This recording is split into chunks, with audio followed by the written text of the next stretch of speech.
Yuk bikin cemilan super gampang, aduk-aduk aja jadi. Liatin cantik banget kan mekarnya. Kita masukin dulu bahan satu, lalu kita aduk yang rata. Aduknya cukup pakai whisk aja ya, yang penting dia tercampur rata. Ini whisknya aku dapat dari Idealife, dia satu set sama spatula. Lanjut kita tambahkan ragi instan, aduk yang rata lagi.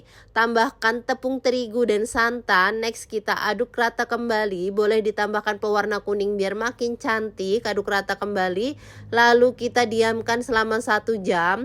Setelah 1 jam dia mengembang seperti ini, lalu kita aduk kembali, masukkan ke dalam cup. Ini cupnya dia tahan panas ya bunda, kita masukkan 3/4 aja, kasih topping sesuai selera. Panaskan kukusan lalu kukus 20 menit. Aku pakai food steamer dari Idealife. Ini penampakannya cakep banget ya kukusannya, dan juga kapasitasnya besar, pemakaiannya gampang, tinggal dicolokin aja. Ini recommended banget ya bun, dia low watt.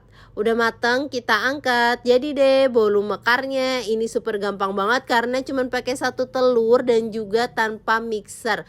Cukup diaduk-aduk aja, hasilnya jadi gembul cakep seperti ini ya bun. Liatin tuh, ini juga lembut, rasanya enak banget. Kalian harus cobain. All cookware aku beli di Idealife.